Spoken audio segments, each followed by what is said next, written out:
प्रत्यक्षं ब्रह्मासि त्वामेव प्रत्यक्षं ब्रह्म वदिष्यामि ऋतं वदिष्यामि सत्यं वदिष्यामि तन्मामवतु तद्भक्तारमवतु अवतु मामवक्तारम्।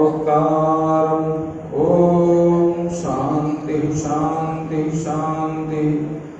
शङ्करं शङ्कराचार्यं केशवं बादरायणं सूत्रभाष्यकृतौ वन्दे भगवन्तौ पुनः पुनः।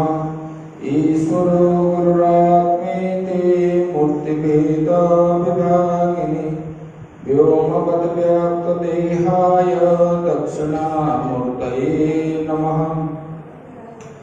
गुरुर्ब्रह्मा गुरुर्विष्णु गुरुर्देवो महेश्वरः गुरुः साक्षात् परं ब्रह्म तस्मै श्री गुरवे नमः। वंशी विभूषितकरानवनीरदाभा पीताम्बरधरणबिम्बफलाधरोष्ठा पूर्णेन्दुसुन्दरमुखादरविन्दनेत्रा कृष्णात् परं किमपि तत्त्वमहं न जाने।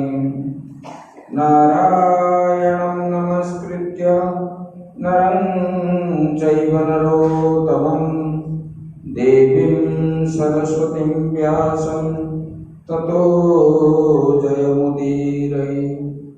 मूकं करोति वाचालं पङ्गुं लङ्घयते गिरिं यत्कृपातमहं वन्दे परमानन्दमाधवम्। कृष्णाय वासुदेवाय हरये परमात्मने प्रणतक्लेशनाशाय गोविन्दाय नमो नमः।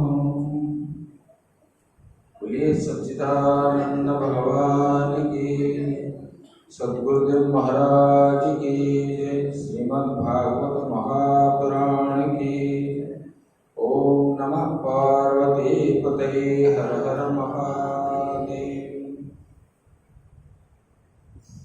श्रीमन्नारायण नारायण नारायण श्रीमन्नारायण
भगवान की जय।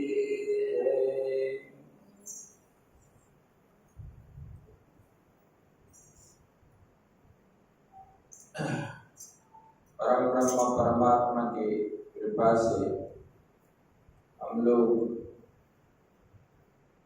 शंकरनाथ पर्वत मठ के प्रांगण में हम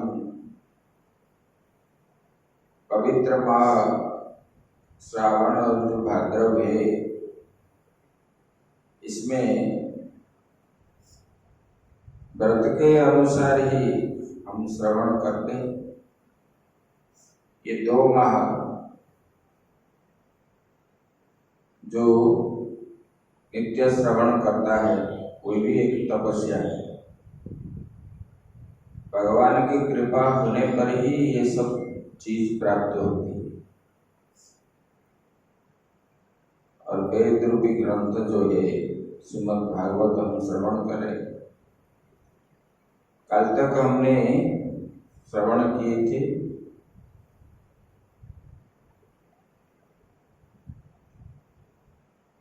भगवान का जो सृष्टि है वो सृष्टि के बारे में प्रश्न पूछ रहे थे विदुर जी मैत्रेय जी को। तो परीक्षित महाराज ने भी प्रश्न पूछे थे। तो परीक्षित महाराज जी ने सुखदेव जी को जब पूछे उसी प्रसंग से ये विदुर और मैत्रेय का प्रसंग आया है। लेकिन आप भी जैसे पूछे थे ऐसे विदुर जी ने भी मैत्रेय जी को पूछा था। तो पहले विराट पुरुष का तो उत्पन्न हो गया। विराट पुरुष का उत्पन्न होने के बाद वो क्या है बहुत काल तक जल में शयन करते रहे और जल के अंदर निवास करने पर उनका नाम हुआ नारायण। और उसी नारायण से उसी नारायण के नाभि से एक कमल का उत्पन्न हुआ और उसी कमल से ब्रह्मा जी आए। ब्रह्मा जी जब आए देखने लगे तो कोई नहीं है, अकेला है। और वायु बहुत सारे है और जल भी है। चारों ओर देखे तो चतुर्मुख बन गया। चतुर्मुख बन गया उनका 4 मुख हो गए। पहले बस कोई वस्तु होती है तब उसके चारों ओर होते हैं। पहले 4 फिर वस्तु है लेकिन सो नहीं है। तब ब्रह्मा जी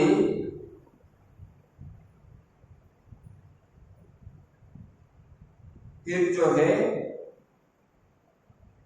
कैसे आए कहां से आए उसको ध्यान किए।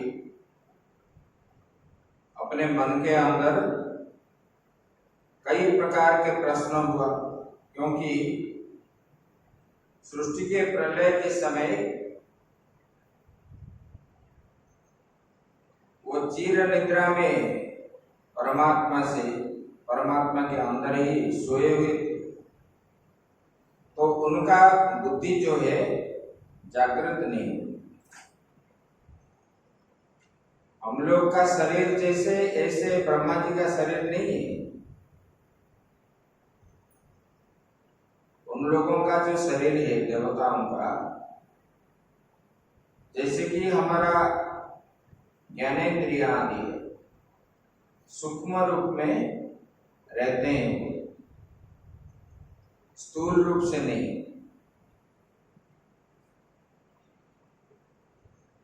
और उन लोगों को कभी भूख प्यास आदि नहीं होता।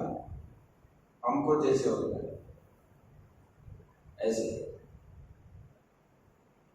तब वो ब्रह्मा जी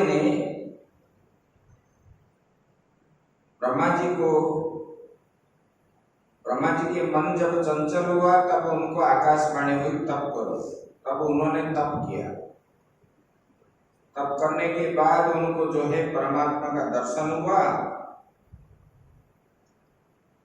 और परमात्मा को उन्होंने स्तुति करने लगे। भगवान आप ही सब कुछ है, ये चराचर जगत का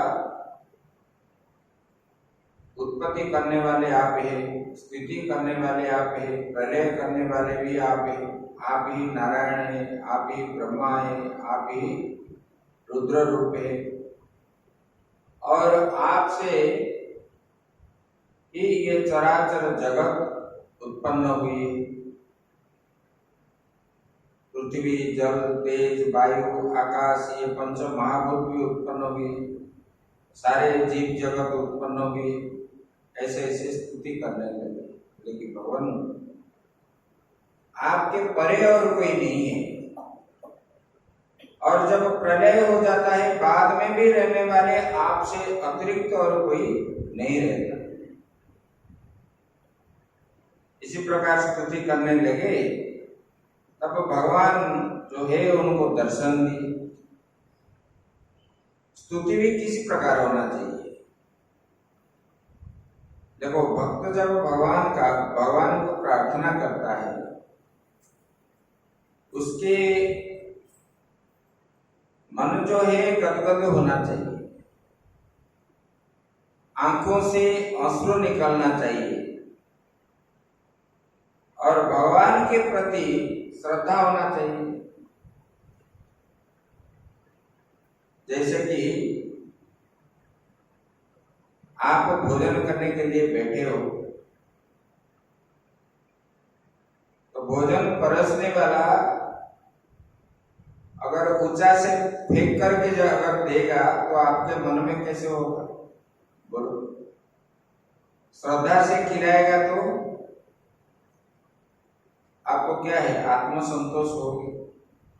अगर श्रद्धा पूर्वक नहीं खिलाएंगे तो आपको क्या होगा? बिना खाए ही आप क्या करोगे? उड़ जाओगे। अगर किसी को नहीं बोलना है, किसी से झगड़ा नहीं करना है तो आप क्या करोगे? बस उत्तिष्ठ और प्रचल, उठो चल पड़ो। ऐसे भगवान को भी हम जब खिलाते हैं, पिलाते हैं, भोग लगाते हैं, प्रार्थना आदि करते हैं, अपने अंदर से ही होना चाहिए, बाहर से नहीं।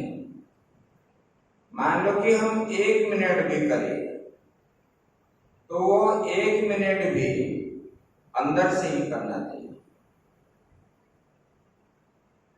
उसी समय बाहर संसार मन के अंदर नहीं रहना चाहिए। सब खोल के फेंक दो और अंदर जैसे बाहर का चीज अंदर ना घुसे इसी प्रकार ताला लगा दो। तो बाहर विषय जो है अंदर जैसे ना आए। ना बच्चों का चिंता है, ना पति का चिंता है, ना पड़ोस का चिंता है, ना रिश्तेदार का चिंता है। ये सब जो है विघ्न डालता है साधन। देखो सबसे उत्कृष्ट भक्ति जो है, पूजन आदि हम करते हैं, मानसिक पूजन सबसे अच्छा है। उसमें ना कोई द्रव्य की आवश्यकता है ना कुछ भी नहीं है, लेकिन मन के अंदर आप कोई करोड़ रुपये का अगर खरीद करोगे तो कोई करोड़ रुपया भी लग जाए। मानसिक पूजन, मैं भगवान को सोना दे रहा हूँ, चांदी दे रहा हूँ, ये दे रहा हूँ, दे रहा हूँ, वैसे आंख बंद करके भगवान का स्वरूप। और सबसे उत्कृष्ट जो है मानसिक पूजन। तो ब्रह्मा जी को भगवान कैसे प्राप्त हुए? ब्रह्मा जी भगवान को इसी प्रकार स्तुति किए जिससे कि हम ऐसा काम करें जो दूसरे जिसके लिए हम कर रहे हैं वो खुश हो जाए, तब जाके हम जो काम किए वो काम सार्थक बन जाएगा। नहीं तो कोई हमको 5 बजे बोलेगा तो हम 7 बजे जाएंगे, ऐसा नहीं करना। तो ये जो है परमात्मा के पूजन में, परमात्मा के ध्यान में, परमात्मा के सानिध्य प्राप्ति करने का निर्दिष्ट समय होना चाहिए। हम 5 बजे जागते हैं तो 5 बजे जागना है। व्यतिक्रम आ जाए, देखो आप बोलोगे कि क्यों, हम तो करेंगे 8 बजे भी करेंगे। आप आज एक गौ को रोटी खिलाओ, कल देखोगे आप समय देख के खिलाना, चाहे गौ भी हो, कौवे भी हो, कुछ पशु पक्षियां भी हो। आप जितना बजे आज खिलाओगे कल आपके पास इतना बजे ही आएगा।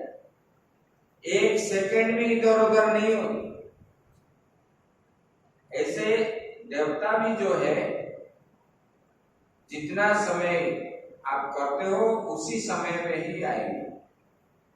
अगर जिस दिन नहीं करोगे देवता वापस चले जाएंगे, दोबारा नहीं आएंगे। आप एक बार पशु पक्षी को खिलाओ, उसी समय में दूसरे दिन आएंगे, तीसरे दिन आएंगे, रोज आप देते रहो। 1 महीने के बाद समय व्यतिक्रम करोगे तो वो फिर बुलाने से वो नहीं आएंगे। ऐसे ही और जब वो वापस जाते हैं वो नाराज हो जाते हैं। इसमें हमारा क्या होता है, विघ्न होता है। इसलिए समय से ही करना चाहिए।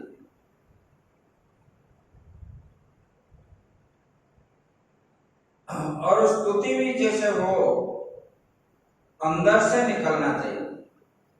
दिखावा के लिए हम पूजन करें, वो कर रहा है मैं करूंगा, वो देख रहा है मैं देखूंगा, वो जा रहा है मैं जाऊंगा, इस प्रकार नहीं। अपने अंदर से स्वतः प्रभु भाव जागृत करके परमात्मा के सामने बैठोगे तो अपने आप मन द्रवित हो जाएगा और लोम जो है खड़े हो जाएंगे, रोम, और आंख से आंसू निकले अपने आप ही। तो भगवान के प्रति इसी प्रकार प्रेम होना चाहिए, तब जाके परमात्मा का निकट हो सकते हैं। बोले भगवान ने ब्रह्मा जी की स्तुति पर संतुष्ट हो गए। भगवान ने ब्रह्मा जी की स्तुति पर संतुष्ट हो गए और ब्रह्मा जी फिर देखे तो भगवान के शरीर के अंदर ही सब सामग्री थे, सबको लाए, वेद मंत्र आदि सब लाए, ला करके उन्होंने यवन की, यज्ञ की और अंत में उन्होंने भगवान को स्तुति करने लगे। लेकिन भगवान आपके कृपा से तो सब कुछ प्राप्त हो गया और मेरा कर्तव्य आपने बताए, क्योंकि भगवान का दर्शन होने पर पहला जन्म का जो कार्य उनका था वो याद आ गया। तब उन्होंने बोले कि मैं तो पानी, मुझे सृष्टि करना है। भगवान मैं तो सर्वसमर्थ नहीं हूं, फिर भी आपके निर्देश से मैं बनाऊंगा। अगर कोई दोष त्रुटि आदि रह जाए तो उसमें आप जो है मुझे सूक्ष्म रूपों में प्रेरणा दे करके उसी कार्य को भगवान आप पूरा करेंगे। मुझे भक्त समझ करके ब्रह्मा जी ने इस प्रकार स्तुति करते हैं। देखो, हम थोड़ी सी जानते हैं तो हम कितना गर्व दिखाते हैं। जो सारा विश्व ब्रह्मांड का रचना करने वाला सर्वज्ञ है, 4 वेदों का ज्ञान ब्रह्मा जी को है, फिर भी वो क्या बोलते हैं, भगवान मुझे तो कुछ मालूम नहीं है। ऐसे भक्त जो होते हैं कभी अहंकारी नहीं बनते। उनका स्वभाव जो होता है नम्रता स्वभाव होने से भगवान का अत्यंत निकटतर हम बन पाए। ऐसे हम वाणी बोले, किसी के मन को चोट ना लगे, ऐसे कर्म हम करें किसके मन में दुख ना आवे। दूसरे को सताने के लिए हम ये सब नहीं कर रहे हैं, नहीं कह रहे, नहीं बोल रहे, ऐसा नहीं है। वाणी में मिठास होना चाहिए और सबके साथ जो है हमारा प्रेम भाव होना चाहिए, क्योंकि सबके अंदर परमात्मा है। जो अपने को अच्छा नहीं लगता है, दूसरे के ऊपर ऐसे व्यवहार हमको नहीं करना चाहिए। हमको कोई गाली देगा तो हमको कैसे लगेगा? हम किसी को डांटेंगे, फटकारेंगे तो उनको कैसे लगेगा? तो उनके अंदर जो आत्मा है, आत्मा के रूप में परमात्मा है या भगवान है, तो उनको भी दुख होता है। इसलिए किसी के दिल को दुखाना नहीं चाहिए। तो भगवान ने, ब्रह्मा जी ने भगवान को इस प्रकार सृष्टि करने की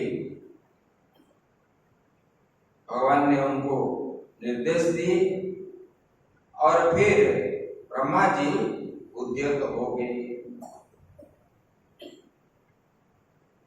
बोले कि ब्रह्मा जी जो है शब्द, स्पर्श, रूप, रस, गंध आदि बनाए। उसके बाद तो कोई बात मन में हो तो उसका साथ शब्द भी आता है। लेकिन मन में वस्तु तो होती है परंतु शब्द नहीं रहता। शब्द की गति क्या है? बोले कि सगुण ब्रह्म के साक्षात्कार पर्यंत, और ब्रह्म का स्वरूप ही है यह शब्द। बोले कि यह शब्द ब्रह्म का वाचक बनता है। ब्रह्मा जी भगवान को पहचान गए और उनको स्तुति करने लगे। जातो सिमेत्य सुचिरन्नु देह भाजनम न जायते भगवतो गतिरित्य पद्यम नान्य तदस्ति भगवन्नपि तन्न शुद्धम मया गुण व्यतिरेकारा रुदुतिर्भासी। बोले कि प्रभु, जो दीर्घ काल तक मैंने उपासना किया है उसके बाद आज मैंने आपको देखा, और आप बिल्कुल जो है कैसा है? बोले कि अद्वय है, मतलब द्वैत नहीं है, आप अद्वय है। और अद्वय एक ही है आप, मतलब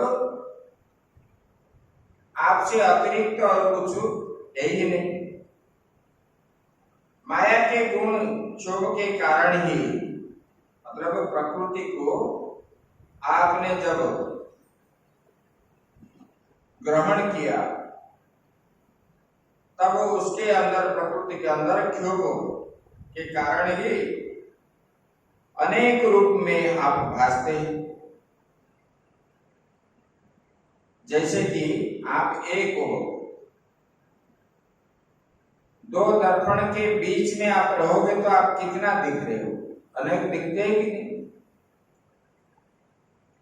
वही माया है।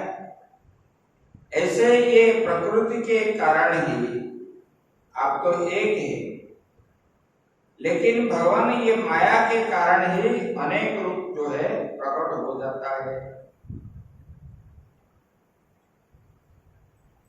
बल्कि आप जो है उपासक को अनुग्रह करने के लिए ही आप ये सब रचना किए। भगवान ने जो सृष्टि बनाए तो ये जो मनुष्य जन्म दिए किस लिए दिए? इसलिए दिए कि इनको इतना ज्ञान होने पर भी वो मेरा भजन करता है कि नहीं करता है, मुझे बुलाता है कि नहीं बुलाता है, इसलिए दिए। बल्कि इसलिए भगवान मैं आपके शरण ग्रहण करता हूं और आपका भुवन जो है मंगल रूप को बल्कि आपका जो है मंगल रूप को दर्शन के लिए साधकों के ध्यान से होता है और मैं जो है उसी रूप को बार बार नमस्कार करता हूं। जिस रूप को दर्शन करके साधक जो है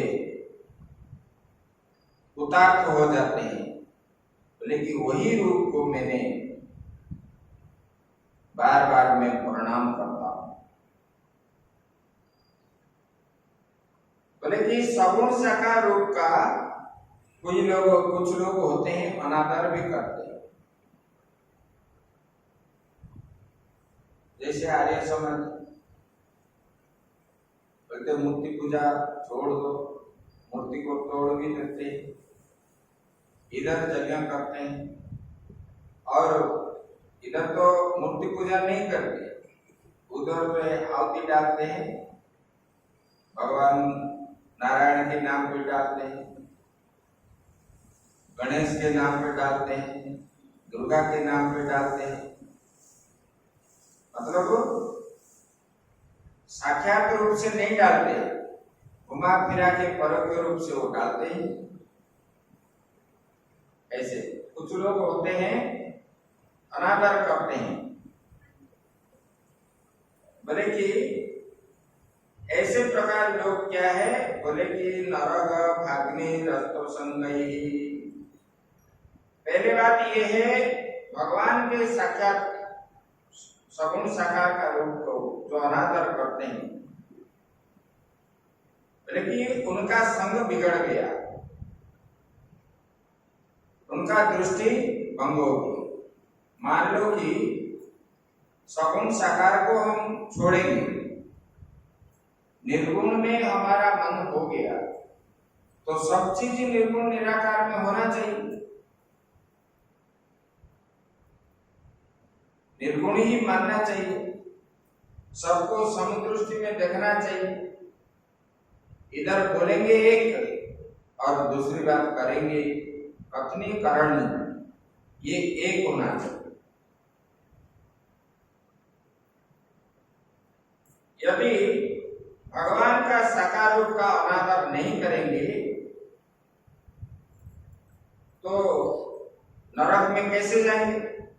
इधर आया ना, नरक भाग विरस प्रसंग, नरक में जाना है। सगुण साकार रूप को जो निंदित करते हैं, बोले कि वो नरक में जाएंगे। बोले कैसे जाएंगे? बोले कि जो अनादर करने वाले, ऐसे भागवत में आए, सगुण साकार रूप को जो निरादर करते हैं ऐसे प्रकार। बोले कि श्रुति बात नितम, श्रुति के वेद वेदांत के एक हवा चल रही है जो आपके चरण कमल के कोष की सुगंध की फैला रही है। बोले कि जिग्रंती कन्न विवरई, नाक से नहीं, नाक से सूंघते नहीं, बोले कि कानों से सूंघी जाती है, ये भागवत में बताया। बोले कि भक्तगण जो है भगवान के चरण कमल पे पकड़ लेते हैं। भगवान कभी भक्तों के हृदय को छोड़कर नहीं जाते। भक्त जो होते हैं भगवान का अनुयायी और वो कभी भगवान का नाम विस्मरण नहीं करते। जब नहीं करते तब भगवान अंदर ही रहते हैं। तभी तक जो है उससे धन, घर और संबंधियों का कारण उत्पन्न होने वाले भय, शोक, स्पृहा, दीनता, ये सब नहीं होते। मन के अंदर शोक कभी नहीं आएगा, भय कभी नहीं आएगा और किस चीज को पाने की इच्छा जो है वो कभी नहीं आएगी। और मैं ऐसा हूं तैसा हूं, दीनता भाव ऐसे नहीं आएगा, लोभ भी नहीं आएगा। भगवान को जब तक हम स्मरण करेंगे ये बाह्य वस्तु के प्रति हमारा इतना आग्रह नहीं होगा। जब भगवान का विस्मरण हम करते हैं, विस्मरण जब हो जाता है भगवान का नाम, तब ये अपने अंदर भय भी आएगा, राग द्वेष भी आएगी, लोभ भी आएगी, स्पृहा भी आएगी, ऐसे।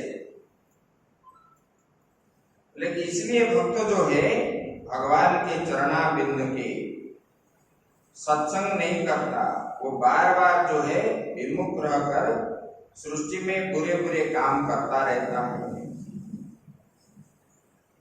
देखो, जो लोग भगवान के प्रति अनादर करने वाले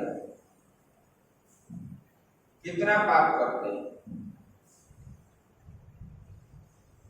लेकिन उनको मालूम नहीं होता है मैं क्या कर रहा हूं क्या नहीं है। दूसरे को देखते हैं, अपने की ओर देखना चाहिए, दूसरे को नहीं देखना चाहिए कौन क्या कर रहा है, मैं क्या कर रहा हूं।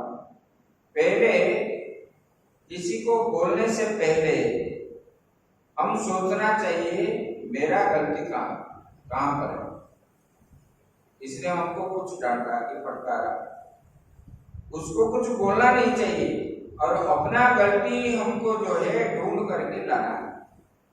अगर हमने नहीं किया तो उनसे जुक्ति बढ़ाने से फायदा क्या है, हम तो नहीं किया, सब लोग जानते हैं। इसमें क्या होता है ना, मन में विक्षेप होता है और हम कुछ आगे कर्म नहीं कर पाएंगे। ये चीज अंदर एक बार घुस गया तो निकलने के लिए 15-20 दिन लग जाता है। अगर हमने पाप कर्म नहीं किया, झूठ नहीं बोले, किसने झूठ से हमको बोल रहा है, तो पहले हमने सोचना चाहिए कि हम ये काम किया कि नहीं किया। अगर हमने नहीं किया तो किसके साथ बैरभाव होना कुछ फायदा ही नहीं। और सबको जो है भूख प्यास आदि सबको होता है और सबके भीतर जो है ये शरीर के अंदर कफ है, वात है, पित्त है, सर्दी है, गर्मी है, ये और आसक्ति जो है ये आग सबके अंदर जल रही है, किसके अंदर नहीं। अन्नमय पिंड जो धारण करते हैं पशु पक्षी आदि से लेकर के सबके अंदर ये सब चीज है, भूख प्यास राग द्वेष गर्मी ठंडी, ये सब है। बोले कि ये सब देख करके हमारा मन जो है दुख होता है। जब तक मनुष्य भगवान के चरण में शरण नहीं लेते तब ये सब दिखे। ये दिखने के कारण ही हम क्या होते हैं, दुखी होते हैं। हम क्या बोलते हैं, अरे उनके घर में इतना धन है, मार्बल है, ये है, वो है, टीवी है, गाड़ी है, घोड़ा है, देखते हैं कि नहीं, और हमारे पास कुछ नहीं। जब दूसरे का हम देख रहे हैं तब हम दुखी होते हैं। हम को कभी सोचते हैं, देखो लोगों के पास घर द्वार नहीं है, फुटपाथ में सोते हैं। देखो आप लोग कोरोना से कितना डरे हुए थे, बोलते कि नहीं? हरिद्वार में ओवरब्रिज के नीचे जितने भीख मांगने वाले और पकड़ वहां रहे 2 साल और मांग करके लाते थे, खाते थे, उनको कुछ नहीं है, ना कोरोना है, ना कोरोना है, कुछ भी नहीं। वो गंगा जी के आश्रय करके उन लोगों ने घर द्वार छोड़ करके वहां करके रहे। चलो गंगा जी चलते हैं, उन लोगों ने क्या है, रोज गंगा में स्नान करते हैं, वहां ठंडी गर्मी आदि सहन करके रहते हैं, तो उनका क्या है, कुछ भी नहीं। मिलने पर भी खुश है, नहीं मिलने पर भी खुश है, फिर भी उन लोगों को मिलता है। लेकिन हम जितना बाहर के चीज हम दिखेंगे, सुख भोगने का सामग्री इकट्ठा करेंगे, तब जो है इस दलदल में हम फंसते हैं। लेकिन इसलिए भगवान का शरण में जाओ, सुख शांति मिलेगी। और जब भेद बुद्धि हम रखेंगे तब सुख शांति कहां प्राप्त हो, नहीं प्राप्त हो। अहन्या पिता तर्करणा, बोले कि दिन अपने इंद्रियों का काम में लगाए रहते हैं। कुछ लोग होते हैं इंद्रियों के तोषण में ही रहते हैं, जैसे खाएंगे, अच्छा अच्छा चीज खाएंगे तो इंद्रिय तृप्त होगी, इंद्रिय कभी भी तृप्त नहीं होते। ये देखेंगे, ये सुनेंगे, अभी गर्मी हो गया है, अभी ठंडी हो गई, ये इसलिए शास्त्र में बताया भक्तों को क्या होना चाहिए, त्याग होना चाहिए। सर्दी गर्मी ये सबको सहन करना चाहिए। इसका मतलब क्या है, सुख दुख आदि सुख भी भोगना चाहिए, दुख भी भोगना चाहिए। सुख आया तो आनंद हो जाएंगे, दुख आने पर आत्महत्या करेंगे, ये नहीं। दुख को भी सहन करना चाहिए। कैसे? असहज कर। आगे नवम स्कंद में आएगा कैसे रंतिदेव ने एक राजा होने पर भी 48 दिन बिना खाए रहे। आप एक दिन बिना खाए रह पाओगे? बोले कि क्या रे, मैं तो आज दिन भर खाए नहीं खाए, बोलते हैं कि नहीं लोग? जिस दिन एकादशी करते हैं कितने बार बोलते हैं आज हमारा एकादशी, हम कुछ खाए नहीं, मन में दुख होता है। उन्होंने 48 दिन तक खाए नहीं, और राजा होने पर भी प्रजा का धन जो है, राजा का जो संपत्ति है वो क्या है, प्रजा का धन है, वो भी वो खर्च नहीं करते थे। भिक्षा मांग करके लाके वो अपना परिवार को पालन पोषण करते थे, राजा होने पर। देखो, और उन्होंने 48 दिन के बाद जब मिला, भोजन बनाए, भोजन के लिए बैठे, भोगरास आदि दे दिए, पत्तल डाले, परोस रहे थे, उसी समय एक ब्राह्मण आ गया। बोले कि राजन, मैं कितने दिनों से भूखा हूं, और उनको भोजन दे दी।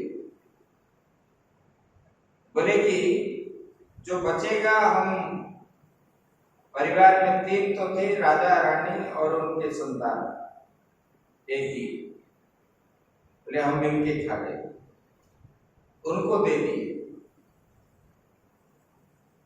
उसके बाद फिर एक चांडाल आया, वो भोजन करने के लिए, फिर वो उनको 3 भाग करके बैठे थे, एक चांडाल आया तो उनको 1 भाग दे दिया। फिर उसी से फिर 3 भाग ये किए। तब जो है एक कुत्ता आ गया, तब कुत्ते को खिला दिया।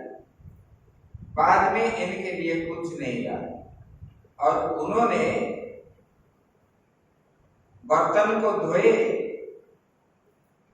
जहां व्यंजन बनाए थे उसका पानी तीनों मिलकर के पी लिए। तब भगवान दर्शन हो गए। ऐसे होते बोले कि इंद्रियों को तृप्ति करने के लिए आप जितना चाहोगे, जैसे अग्नि को, जलता हुआ अग्नि को आप घृत डाल करके कभी बुझा नहीं पाओगे, ऐसे आपके मन के अंदर जो इच्छाएं हैं, ये इच्छा आप कभी पूर्ति नहीं कर पाओगे। एक इच्छा पूर्ति होने के बाद फिर और 2-3 इच्छाएं आ जाएंगी, उसको पूर्ति करोगे फिर और आ जाएंगे, फिर उसी को पूर्ति करेंगे फिर और आ जाएंगे। ये इच्छा को पूर्ति करते करते करते आपका समय व्यतीत हो जाएगा और भजन कब करोगे। और ये पूर्ति करने के लिए आपको जो धन कमाना पड़ता है,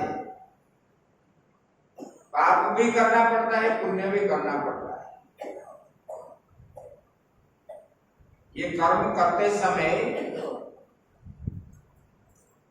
जो पैसा लाते हैं लोग चोरी करके लाते हैं, झूठ मूठ बोल के लाते हैं, दूसरे को ठग के भी लाते हैं। नहीं तो इतना धन लोगों के पास कैसे होगा, बोलो, नहीं होगा।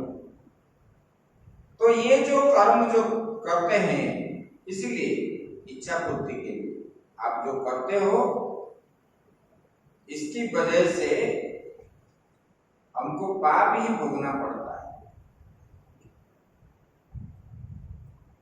पाप और जुड़ जाते हैं। पाप क्या खाली करेंगे, पाप और पाप का गठरी ढोल, संगीत में गाते हो ऐसे।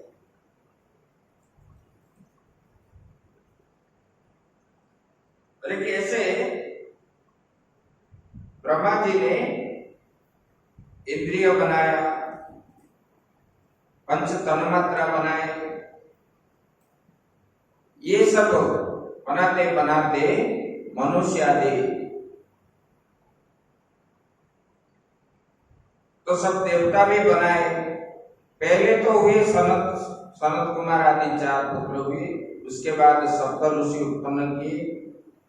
सप्त ऋषि उत्पन्न करने के बाद फिर जो है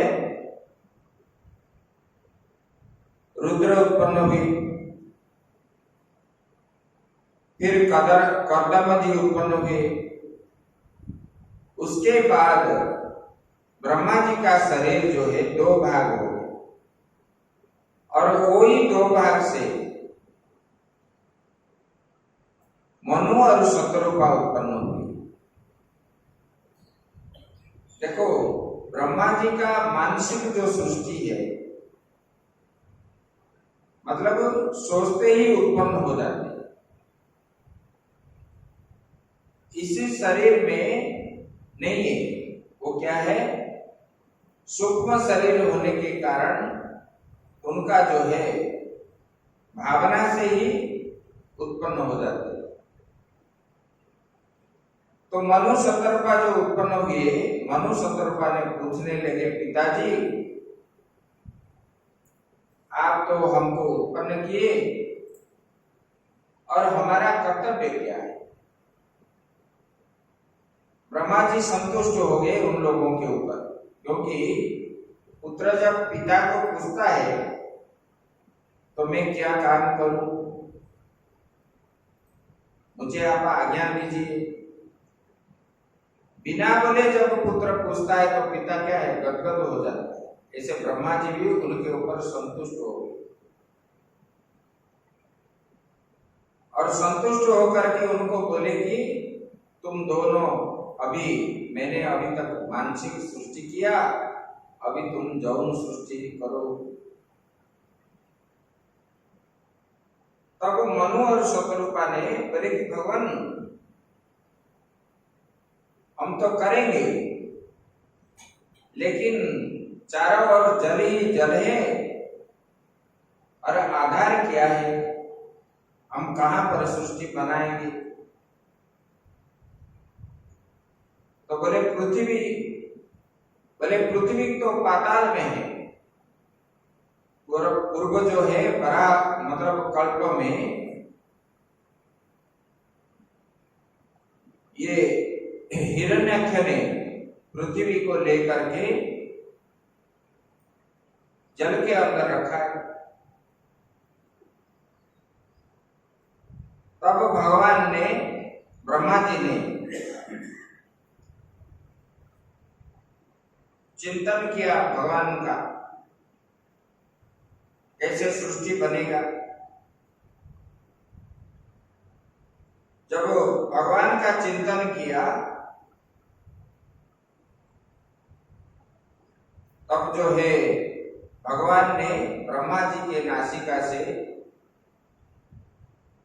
सुपर रूप होकर के आए और नासिका से निकले तो क्षुद्र होकर के जब बाहर आ गए उनका शरीर जो है विस्तार कर और उन्होंने उसी आकाश से जल के अंदर छलांग लगाए। जो छलांग लगाए सारा ब्रह्मांड जो है उसका छिटका गिरने लगा और सब लोग ऊपर, जनलोक, तपलोक, सत्यलोक, ब्रह्मलोक, सब लोग जो है पवित्र हो गए भगवान के वो जल के छिटके से, सब पवित्र हो गए और जल के अंदर प्रवेश किए और प्रवेश करके पृथ्वी के पास पहुंच गए। इधर जो है मैत्रेय जी पूछ रहे हैं, मैत्रेय जी को पूछ रहे हैं, बोले कि भगवान, विदुर जी पूछ रहे हैं, बोले कि ये हिरण्यकशिपु और हिरण्याक्ष ये कहां से आए, कैसे आए। तब उसके बारे में बता रहे हैं, बोले कि ये जो है कश्यप और द्युति के संतान, बोले कि ये ऋषि के संतान होने पर ये राक्षस कैसे बने। तब इन्होंने बताया, बोले कि देखो एक दिन की बात है, कश्यप ऋषि ने संध्या के समय था और संध्या करने के लिए जा बैठे थे, क्योंकि ब्राह्मण जो होते हैं त्रिसंध्या करते हैं। एक तो है ब्रह्म मुहूर्त में सुबह, उसको संध्या बोलते हैं। एक मध्याह्न संध्या है 12 बजे से, फिर जो है सूर्यास्त के समय संध्या है। ये त्रिसंध्या लोग करते हैं। ये इसका अधिकारी जो है ब्राह्मण, क्षत्रिय और वैश्य, इसमें गायत्री उपासना करते हैं। जो करते हैं उनको फल भी मिलता है। तो कश्यप जी ने वही संध्या करने के लिए बैठे थे और जाप करने के बाद उनका 1/10 जो है, जितने जाप की उसी को आहुति डालेंगे, 1/10। और कश्यप जी जब बैठे थे तब दीति ने काम शक्ति के द्वारा आसक्ति होकर के अपने मन को रोक नहीं पाए और कश्यप जी को बुलाने लगे। बोले कि भगवान, मेरा मन जो है खिन्न हो रहा है और मेरा जो अभिलाषा है आपको भगवान अभी पूर्ण करना है। बोले कि ठीक है देवी, अभी संध्या समय है और संध्या जाने दो, उसके बाद जो है मैं आपका मनोकामना पूर्ण करूंगा। तब जो है दीदी काम के बस में आकर के अपने को संभाल नहीं पाए। फिर उन्होंने कश्यप जी का दुपट्टा पकड़ करके खींचने लगे। तब उन्होंने वहां आचमन करके रख दिए संध्या बंधन। फिर दीदी के साथ उनका अभिलाषा पूर्ण करके फिर जाके स्नान किए, स्नान करके आए, आकर के फिर संध्या बंधन आदि में लग गए। जब ये काम संपन्न हो गया तब दीदी के मन में क्षोभ उत्पन्न हुआ। बोले कि अरे मैंने कितना बड़ा पाप कर्म किया। संध्या के समय भोजन नहीं करना चाहिए, भोजन करोगे तो पेट खराब होगी। और उसी समय स्वामी और स्त्री दोनों जो है संयम में रहना चाहिए। उसी समय संतान रहने से वो संसार में विपात बन जाएगा, चोर डकैत ऐसे बनेगा। और उसी समय पढ़ने से विद्या कभी पास में नहीं रहे। ये त्रिसंध्या में ये सब काम को वर्जित किया गया और नहीं करने पर भी दोष लगता है। बता रहे हैं कश्यप जी, बोले कि देखो ब्रह्म मुहूर्त में और संध्या के समय में रुद्रगण घूमते हैं,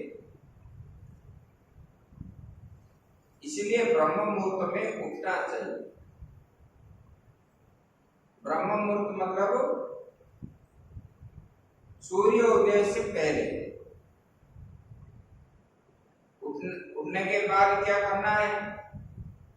स्नान शौच आदि हो करके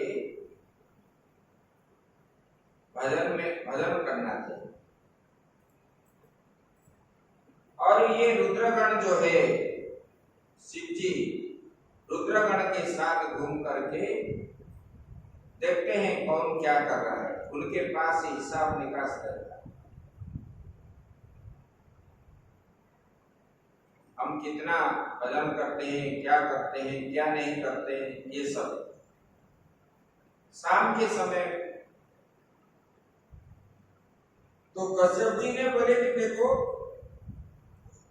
रुद्र जी ये सब देख रहे हैं और आपने ये जो कर्म किए ये अच्छा नहीं किए देवी।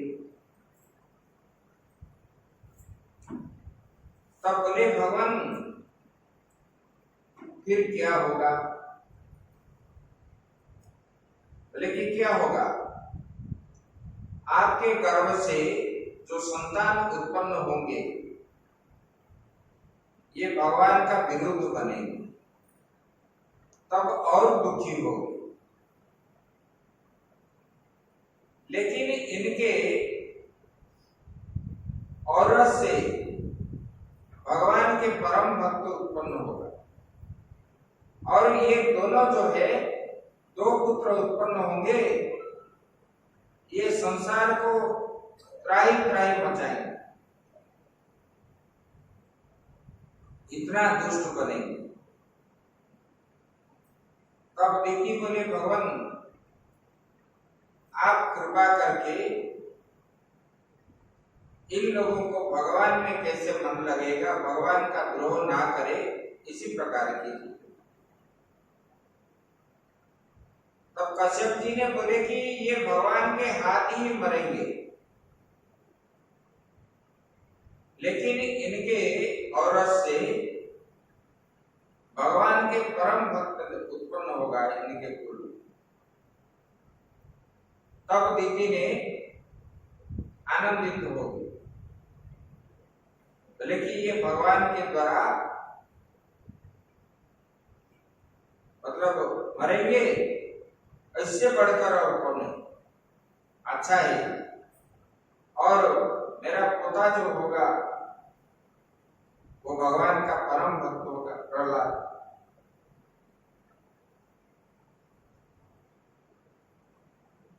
तब जो है बोले कि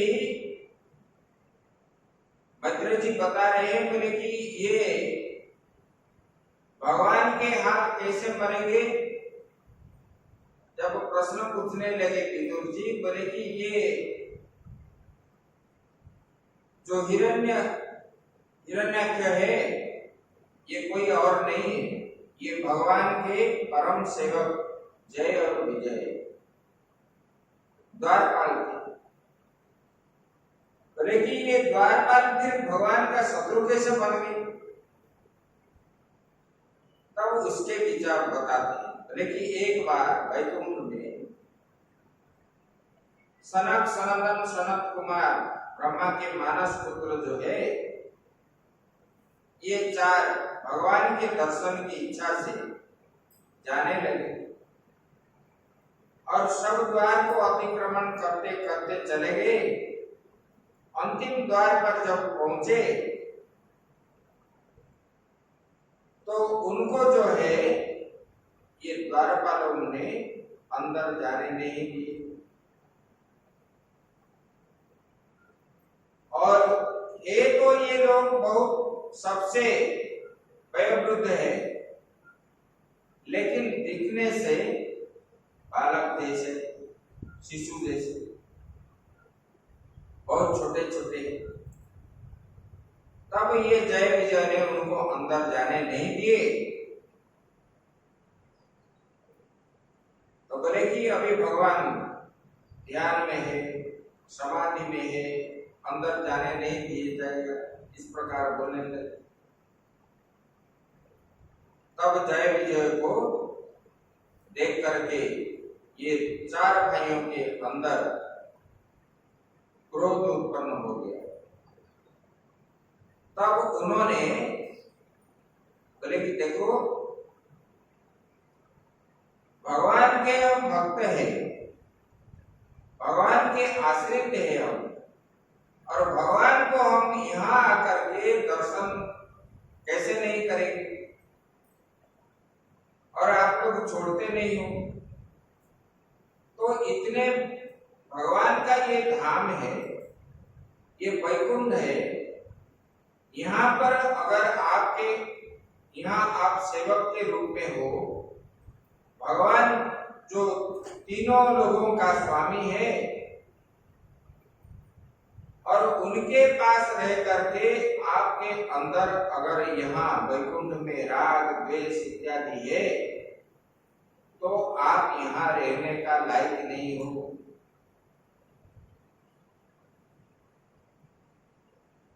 देखो कोई भी धार्मिक अनुष्ठान में राग द्वेष आदि नहीं होना चाहिए, करना भी नहीं चाहिए। मान लो कि किसी के अंदर भूल से भी गलती भी होगी तो उसको जो है समझा बुझा करके समाधान करना चाहिए, तब वो जो है वैकुंठ बन जाएगा। घर में भी आपस में बुझामना ठीक नहीं रहने पर ही अंदर अंदर में, तब झगड़ा उत्पन्न होती और आपस में समाधान करोगे तो वही घर में ही शांति मिलेगी, वही वैकुंठ है। जहां पर शांति है, आनंद है, वही वैकुंठ है।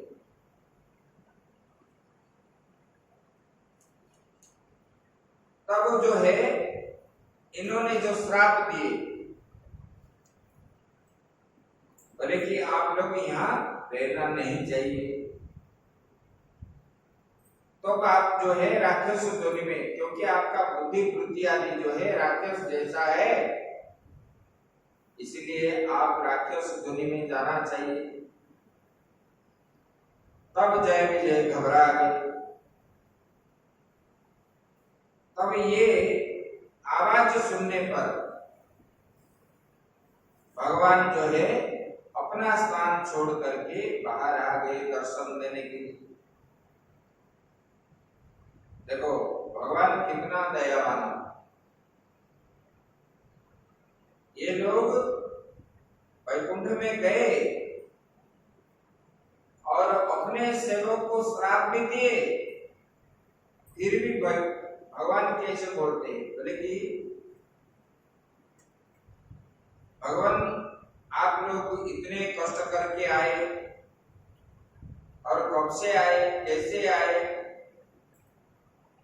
और यहाँ मैं तो ब्राह्मण का पुजारी हूँ, ब्राह्मण और संतों का दर्शन होने पर ही मुझे आनंद मिलता है, तो यहाँ आने पर आपको जो दुख पहुंचा है इसकी वजह से मैं बड़ा दुखी हूँ। भगवान ने इसे बोले सनातन बना।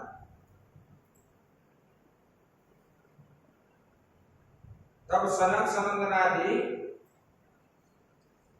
भगवान का दर्शन किए और भगवान ने भी बोले कि इन लोगों ने जो श्राप दिए आप लोगों को उचित दंड दिए, क्योंकि दोषी को दंड मिलना चाहिए। तो बोले कि आप जन्म लो, फिर उद्धार करने के लिए मैं आऊंगा। तो फिर आपको जो है 3 बार जन्म लेना पड़ेगा। ये जो है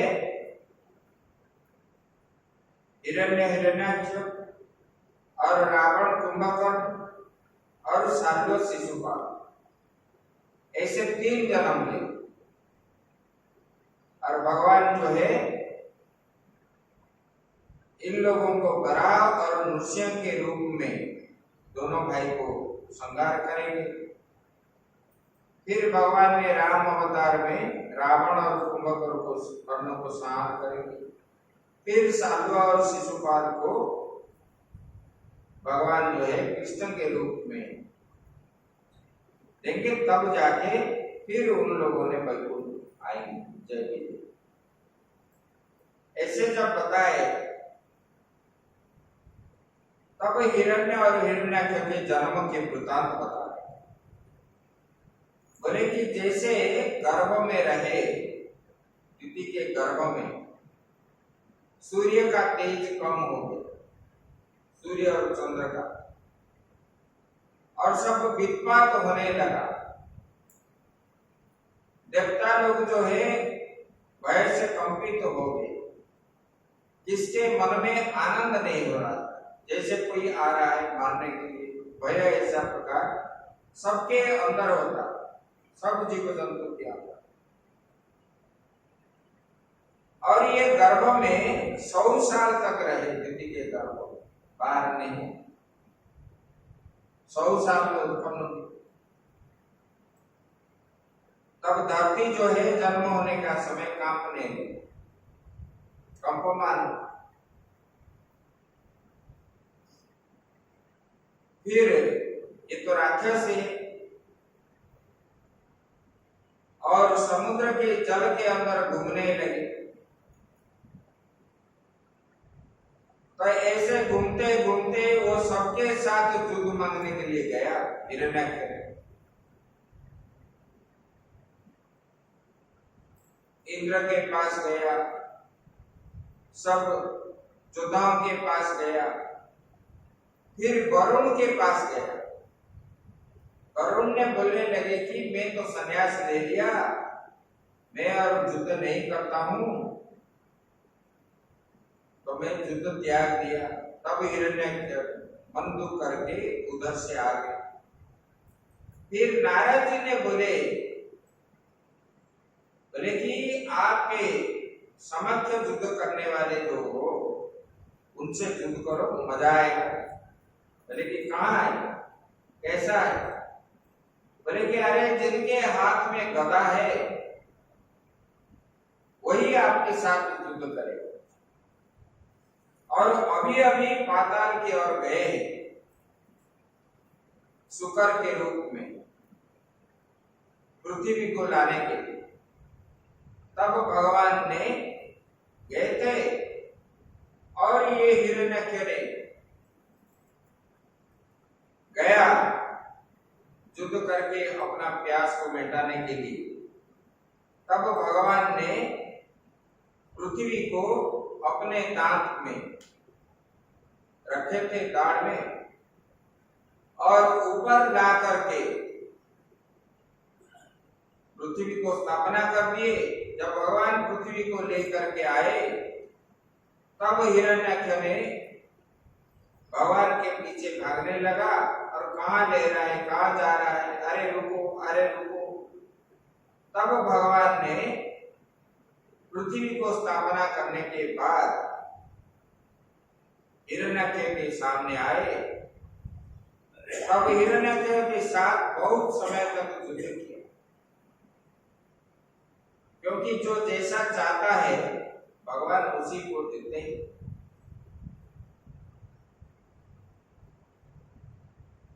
अंतर्यामी है, सबके अंतर के भाव उनको मालूम होता है।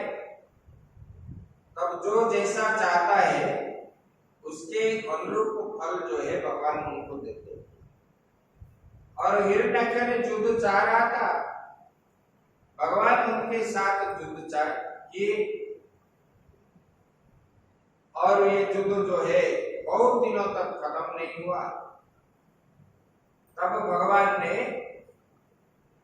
हिरण्याक्ष के कर्णपट के ऊपर एक थप्पड़ मारे, वो राक्षस मर गया।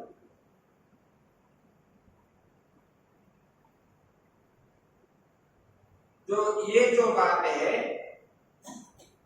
हिरण्याक्ष के बताए, उसके बाद हिरण्यकशिपु जो रहा, उन्होंने ब्रह्मा जी के तपस्या करने के लिए, क्योंकि दो भाई थे, और बल प्राप्त करने के लिए उन्होंने बोले कि देखो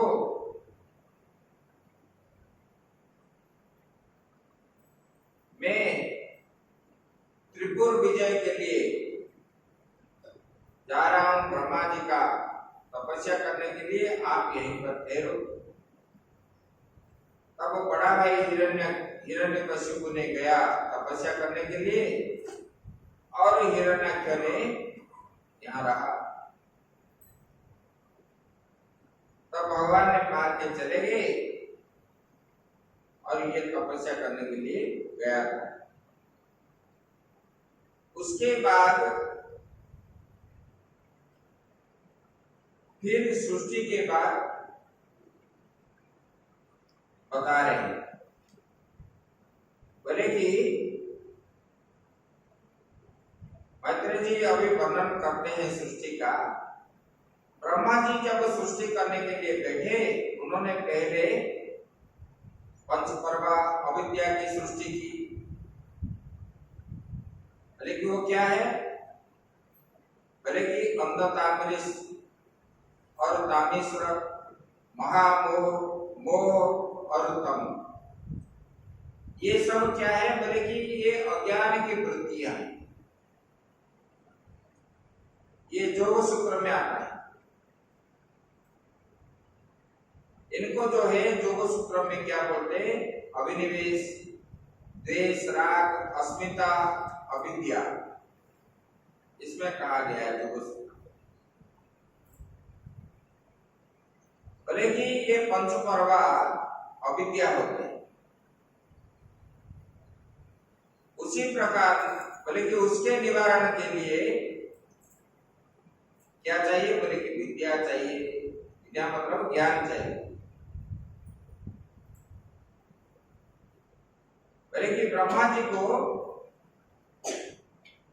ये सब देख करके बड़ा प्रसन्नता हुई और उन्होंने भगवान का ध्यान किया और सृष्टि निर्माण के लिए सनक सनंदन सनत कुमार आदि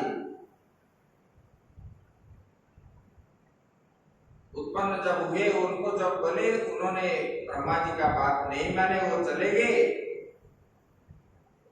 फिर जो है बोले कि ये सृष्टि करने के लिए जब चाहे तब सक्षम भी नहीं हुए और उन्होंने फिर भगवान का स्मरण किए, तब उन्होंने सृष्टि करने के लिए ब्रह्मा जी समर्थ हुए।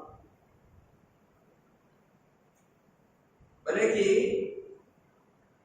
उन्हीं सृष्टि से ही ये सब उत्पन्न हुए और ब्रह्मा के शरीर से मतलब मनु कदर्म तक सब हुए, मैंने बताया। बोले कि ये ब्रह्मा जी के शरीर से ही वेद उत्पन्न हुए, यज्ञ, उपवेद, धर्म के 4 पाद, आश्रय, आश्रम, हमारा जो वर्णाश्रम है, ब्राह्मण, क्षत्रिय, वैश्य, शूद्र, ये सब उत्पन्न हुआ और ब्रह्मचारी, गृहस्थ, वानप्रस्थ, सन्यास, ये सब के सब प्रकट हुए और दिशा भी हुए, पूर्व, पश्चिम, उत्तर, दक्षिण, और रूप, यजुर, साम, अथर्व, ये भी रचना हुए। और वैदिक धर्म जो है परलोक की बात मिलती है। बोले कि वही शास्त्र को मतलब ये वेद का ज्ञान होने पर ही इसी लोग परलोक कैसे सुधरेंगे ये ज्ञान होता है। बोले कि उसको ये शास्त्र भी ब्रह्मा जी से उत्पन्न होता है। इतिहास, पुराण, ये सब, और यज्ञ, दान, तपस्या, सत्य, धर्म, ये जो है, ये दान भी हम जो करते हैं ये भी ब्रह्मा जी से ही उत्पन्न होता है। सेवा करने द्वारा मन की पवित्रता, मन की पवित्रता आने से ये शरीर का भी पवित्र होता है और धन दान करने पर धन का पवित्रता, धन शुद्ध होता है दान करने से। जैसे टांकी में पानी रह जाएगा तो उसमें क्या है, कीड़ा बन जाएगा, दूषित हो जाएगा पानी। आना जाना हो तो पानी शुद्ध रहता है। ऐसे धन भी, धन रखने पर ही वो धन अशुद्ध बन जाता है, तब तो इनकम टैक्स वाले छापा मारते हैं।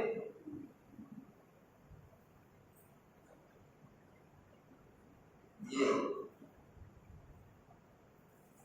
बोले कि ये सामाजिक व्यवस्था भी उन्होंने की, आध्यात्मिक आदि। बोले कि ये सन्यासी को भी जो बनाए उसी में भी 4 प्रकार के कुटीचक, बहुधक, अंश और जो है परमहंस, ये 4 विद्या, 4 वेद, बोले कि ब्राह्मण भी उत्पन्न किए और प्रणव भी भगवान से ही ब्रह्मा जी से उत्पन्न हुआ है। ये सब उत्पन्न किए और जितने स्वर है, वर्ण भी है, अ से लेकर के सब वर्ण, स्वर वर्ण, व्यंजन वर्ण, ये भी सब उत्पन्न हुए उनसे। पशु पक्षी कीट पतंग आदि सब ऐसे उत्पन्न हुए। कश्यप ऋषि और जो है उनके पत्नियों से ये 2 कुल वाले हैं, 4 कुल वाले हैं। 2 कुल मतलब गाय आदि का, जिनका कुल में चिन्ह हो, 2 भाग होता है।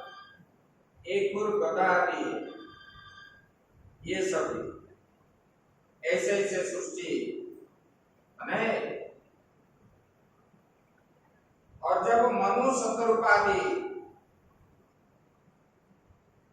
को उत्पन्न किए, ब्रह्म मनु और शतरूपा जब बोले कि हम पृथ्वी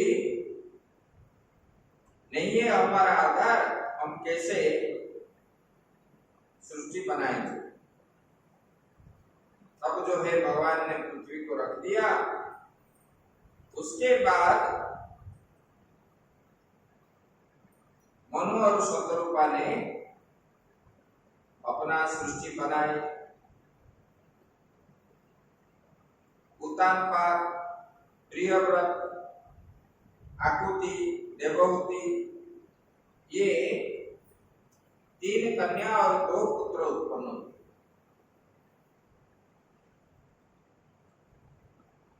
और जब उत्पन्न हुए, बढ़ने लगे ये लोग कालक्रम से। फिर जो है विवाह का समय हो गया। तब देवहूति को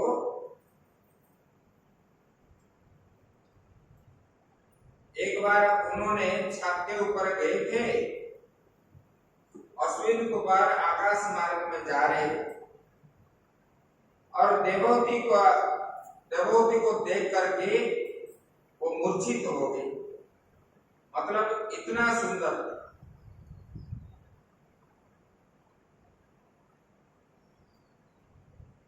तो नारद जी आकर के देवहूति को कदम जी के तपस्या के बारे में बताया। तो ये जो गौतम जी है, ब्रह्मा जी को उन्होंने भी बोले कि पिताजी मैं क्या करूं उत्पन्न होने के बाद। बोले कि आप सृष्टि करो। बोले कि सृष्टि करने से पहले तपस्या करनी चाहिए। तब उन्होंने 1000 साल तक नारायण सरोवर जो है वहां पर तपस्या की, बिना खाए। तो बोले वो तपस्या से भगवान संतुष्ट हुए और उनको दर्शन भी दिए।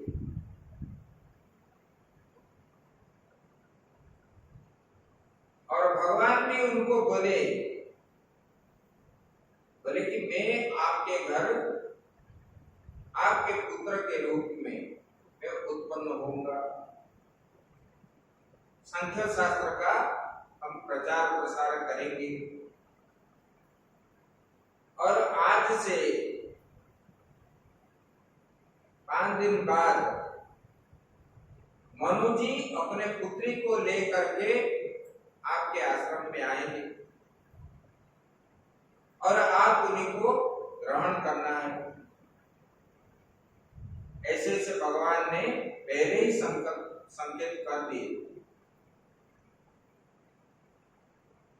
देखो भक्त जो होते हैं, जो भगवान ने बताए, जो मेरे आश्रम में आ जाता है,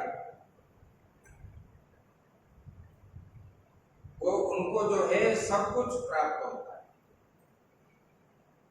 अपने आप। ये तपस्या का फल है। संकल्प मात्र से भगवान का जब भजन करोगे तब मन में कुछ भावना ऐसे कभी कभी जो आ जाता है, भगवान उसको पूर्ति भी करते हैं।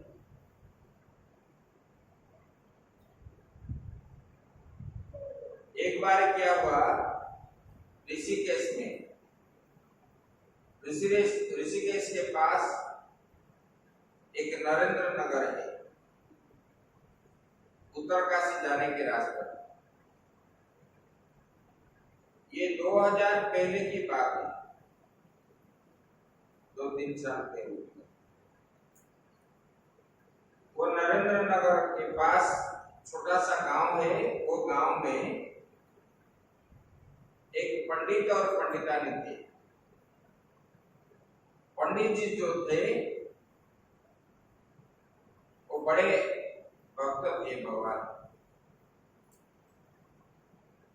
अनन्य भक्ति जैसे आज के युग। और वो पंडित जी संध्या वंदन आदि करते थे और निश्चय उनका काम जो है भगवान का भजन में ही लगा और कुछ नहीं काम करते। उनके मन में आया ऋषिकेश चला जाओ, वहां गंगा जी तट पर किनारे में रहूंगा, अंतिम समय जो है वहीं मेरा कल्याण हो जाएगा। तब पंडितानी ने बोलने लगी, आप जाओगे तो मैं कहाँ रहूंगा, मुझे भी साथ लेके जाओ। बोले ठीक है, मैं लेके जाऊंगा, लेकिन साथ में कुछ नहीं लाना है। लेकिन जितना वस्तु है घर में, एक चीज भी घर से लेना नहीं। तब पंडितानी बोले ठीक है, तो बोले ठीक है तो निकलो। तो पंडित जी के साथ गए तो गंगा जी के तट पर उन्होंने भजन करने लगे। एक दिन गया, 2 दिन गया, 3 दिन गया, 4 दिन गया, 5 दिन गया, ऐसे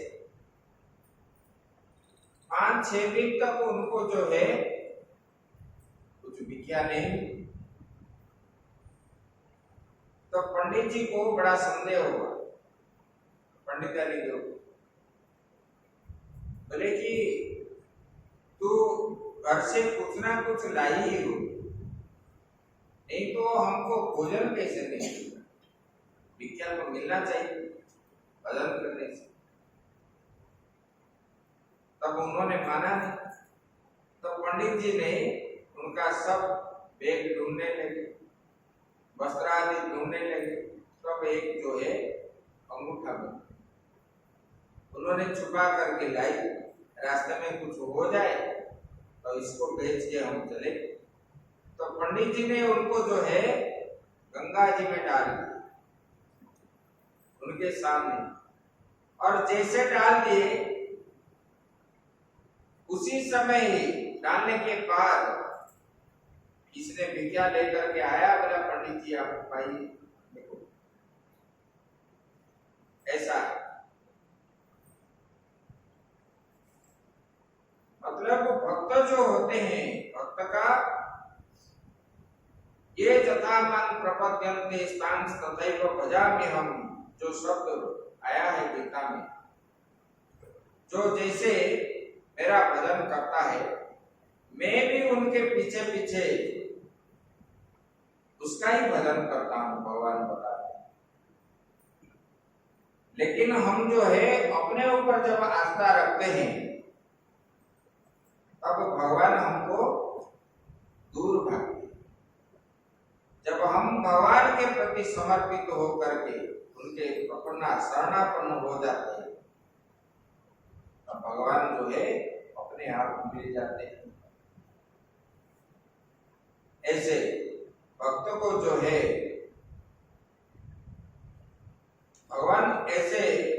हृदय निर्मल हो जाता है। बताते हैं ना रामायण में, कोई विवेक मोह ब्रह्म भागा, तब रघुनाथ चरण अनुराग। विवेक जब हो जाता है, जब हमारा विवेक कब होता है, जब विषय को हम त्यागते हैं। राग द्वेष हिंसा काम क्रोध लोभ, ये जब मिटता है, ये विषय, तब जो है विवेक उत्पन्न होता है। ये जब नहीं रहता, तब परमात्मा जो है अपने आप हमारे सामने खड़े हो जाते हैं। जैसे बादल रहने पर, सूर्य होने पर भी हम देखते नहीं, दिखाई नहीं पड़ते। सूर्य तो है, लेकिन बादल होने पर हम नहीं देख पाते। ऐसे अपने अंदर जो अविद्या है, काम क्रोध लोभ मोह मद मत्सर आदि, ये हमारे ज्ञान को क्या कर रहा है, बादल जैसे ढक करके रखा है। ये ज्ञान जो है वही है परमात्मा। सत्यम ज्ञानम अनंतम ब्रह्म।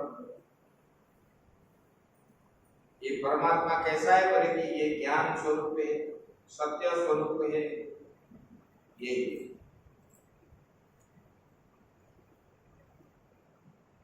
अंदर अपने अंदर है, लेकिन हमको नहीं मिल रहे, और हम जानते भी है इसके कारण हमको नहीं मिलते, फिर हम छोड़ने को तैयार नहीं। ब्राह्मणी जैसे, पंडिताइन जैसे अंगूठा लेकर के आई थी ना, इस प्रकार हम छोड़ते नहीं। इतना बड़ा घर हमने बनाया, हम कैसे छोड़ देंगे? मेरे बच्चे हैं, इधर बोलेगी कि भगवान आपकी कृपा है, आपकी इच्छा है। बोलते हो कि नहीं बोलते? सब लोग बोलते। इसीलिए भगवान के प्रति समर्पण भाव पूर्ण रूप से जब हो जाता है जी, तब भगवान जो है अपने आप तुरंत प्रकट हो जाता है।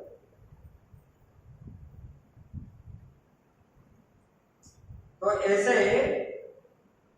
काकर्म जी को भगवान ने मिले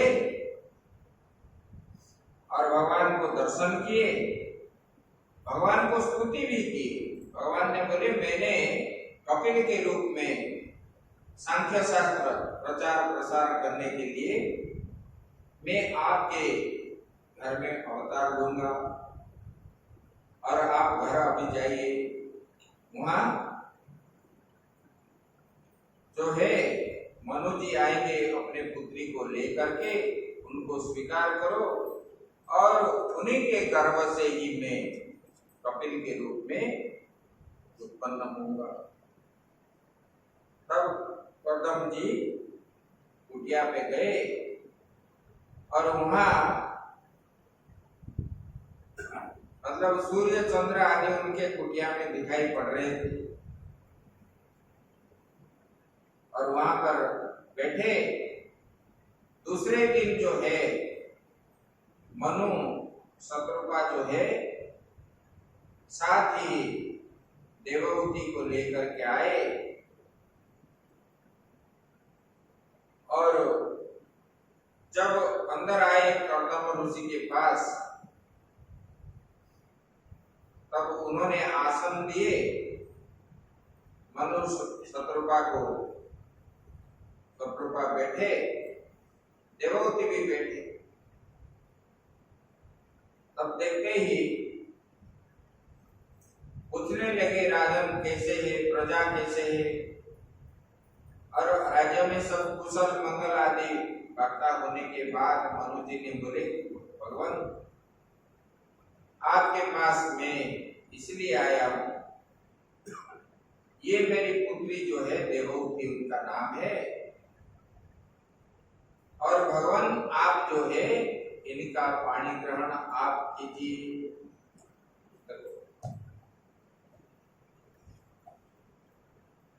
मतलब देवहूति ने कदम जी के साथ विवाह करने के लिए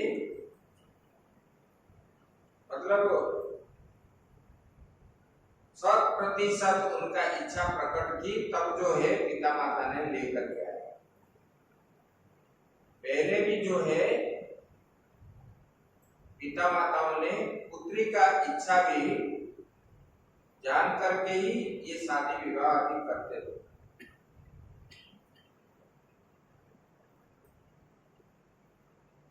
तो बोले फिर कपिल भगवान ये कदर्म ऋषि ने देवहूति का पाणी ग्रहण किए और कुछ समय मनु और शत्रुपा वहां पर रहे, फिर अपने बेटी को छोड़ करके वहां चले गए। जब ऐसे हुआ, उन लोग जाने के बाद फिर देवहूति ने पति के सेवा में लगे और कदर्म जी जो है तपस्या करने लगे। कितना समय वो बैठते थे, उनको किसी समय क्या चाहिए मन के अनुसार। देखो उन्होंने देवहूति ने एक राजरानी नौकरानी आदि जो है उनके पास दास दासी आदि सब थे। यहाँ आके झोपड़ी में रहे और मिट्टी घर में रहे और उनका सेवा करने लगे। तो 1000 साल तक उन्होंने कदर्म जी ने तपस्या की और इन्होंने उनका सेवा करने लगे। किस समय क्या क्या चाहिए उनको ये सब देने लगे। वो जितना सुंदर थे उनका सुंदरता जो है क्षीण हो गई। एक दिन कदम जी तपस्या से जब जागे तब देवहूति को देखने लगे। देख करके उनके मन में ग्लानि हुई, अरे इतने सुंदर की उन्होंने, ये मेरा सेवा करके उनका जीवन बिता दी, खिन्न हो गई। ये राजा रानी है, यहाँ पर पहनने को भी नहीं है और सब प्रकार की सुविधा नहीं, ये मन में सोच रहे थे। फिर देवहूति को बुलाए और बोलने लगे, देवी आपने निस्वार्थ भाव से इतने दिन हमारे सेवा करने लगे, मतलब आपका तन आदि सब क्षीण हो गए, अभी आपको क्या चाहिए बोलो, आप जो मांगोगे मैं दूंगा। देवहूति ने बोले कि भगवान एक पत्नी एक पति से क्या चाहिए शादी विवाह के बाद। तो बोले भगवान वही मुझे चाहिए, इसका मतलब है मुझे संतान प्राप्ति हो। तब कदर्म जी ने अपने तपस्या के बल पर एक विमान उत्पन्न की, जिस विमान में मतलब आप जो चाहोगे वही मिलेगा, जो इच्छा करोगे उसके अंदर जो भी चीज आप इच्छा करोगे उसमें मिलेगा। और उनके तपस्या से उन्होंने वहां 16,000 जो है दासी उत्पन्न कर दी। और कदर्म जी उनको बोले कि इनको ले लो, स्नान आदि करवा। फिर दासियों ने उनको लेकर के गए नदी में, अच्छे प्रकार स्नान करवाए और दिव्य आभूषण आदि को तपस्या के बल पर उनको दिए। और वो विमान में सब कुछ सामग्री आदि थे। और देवहूति ने जब पहने और सुंदर लगने लगे। देखो तपस्या का फल कैसे होता है। और वो विमान कहाँ है? जब जहां चाहोगे उधर जाएगा, जो चाहोगे वो मिलेगा। जिस प्रकार आप व्यंजन चाहोगे, खाने का, पीने का, रहने का, सोने का, ये सब जो है सब कुछ अंदर प्राप्त होता है। तब जो है ये विमान को देख करके देवहूति बड़ा संतोष हो। और कदर्म जी और देवहूति ने वो विमान में रहकर अपना संसार का प्रारंभ किया। और देवहूति से 9 कन्या उत्पन्न हुई। 9 कन्या उत्पन्न होने के बाद फिर उन्होंने, कदर्म जी बोलने लगे, देवी मैं अभी जंगल चला जाता हूं। बोले कि भगवान ऐसा नहीं चलेगा। क्यों? बोले कि आप अपने पुत्रियों को शादी विवाह करके देंगे, फिर जो है मुझे एक पुत्र संतान देने के बाद ही आप जा सकते हो। तब जो है ब्रह्मा जी कदर्म जी को बोले थे, ये आपके कन्याओं को ऋषियों के साथ, सब ऋषियों को ला करके अपने 9 कन्या को विवाह संपन्न कर दिए। उसके बाद फिर कपिल भगवान ने जैसे बोले थे, मैं आपके औरों से उत्पन्न होऊंगा। तब भगवान जो है देवहूति के गर्भ में उत्पन्न हुए। बोलिए कपिल भगवान की जय। तब कपिल भगवान ने जब उत्पन्न हो गए, तब कदर्म जी बड़ा खुशी हो गए। देखो महात्मा लोग भगवान को ढूंढने के लिए जंगल जाते हैं, भूख प्यास में रहते हैं। यहाँ पर घर में भगवान है, लेकिन वो घर में नहीं रहे। भगवान होने पर भगवान को जाकर के प्रदक्षिण किए, उनको प्रणाम भी किए कदर्म। बोले कि भगवान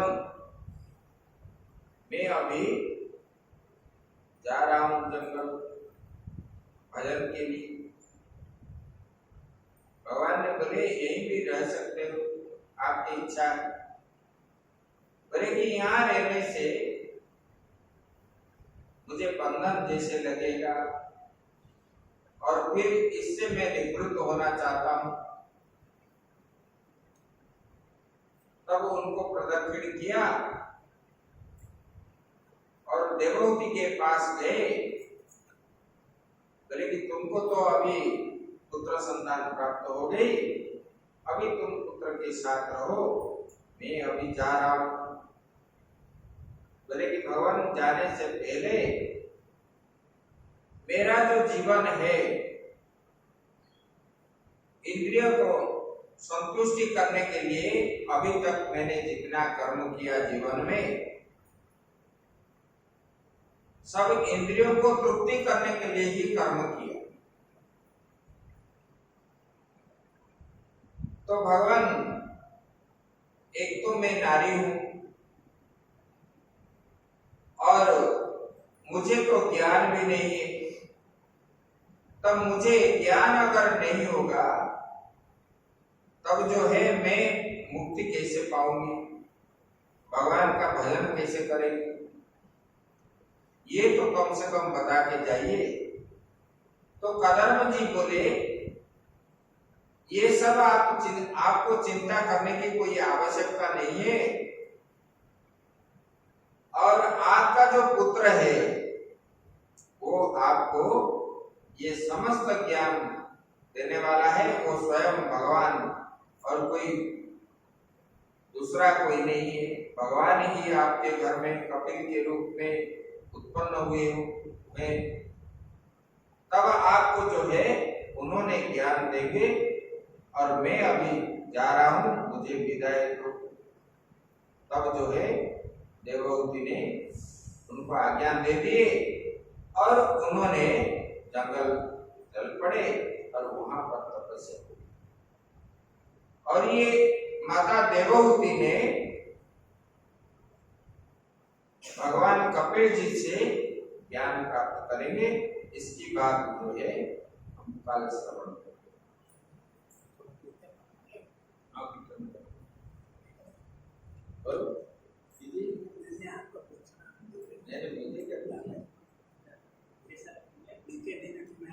वही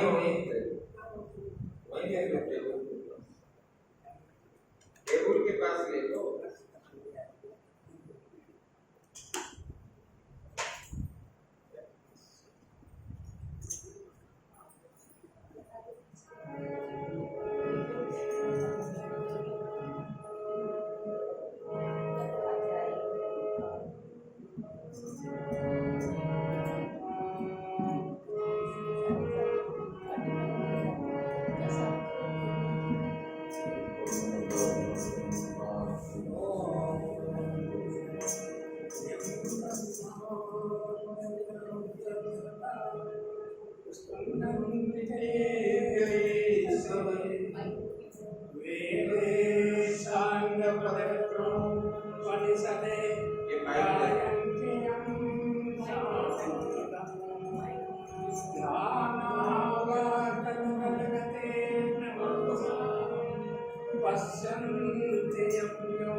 बोलो शंकर भगवान की जय, उमापति महादेव की जय, जगत जननी जगदम्बा कन्या सब भगतन की जय।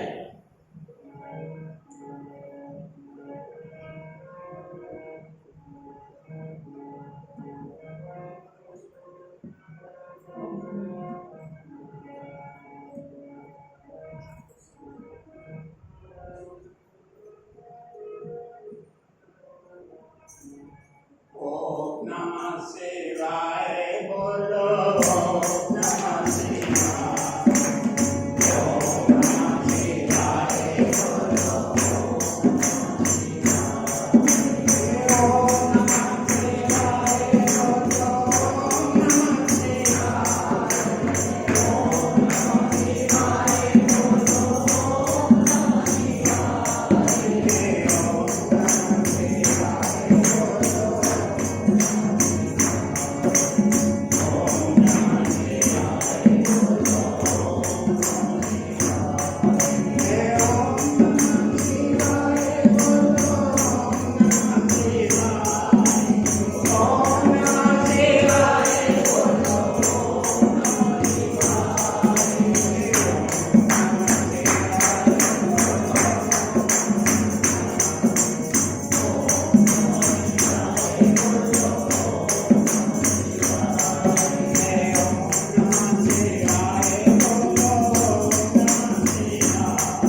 रामेश्वर भगवान की बलभद्र स्वामी की सुभद्रा माता की जगन्नाथ स्वामी की चक्र सुदर्शन की श्री वंके बिहारी लाल की गिरिराज महाराज की राधा रानी की राम लाला की सुख हनुमान की काशी विश्वनाथ भगवान की आद्य गुरु शंकराचार्य भगवान की अपने अपने गुरु महाराज की आज के आनंद की ओम नमः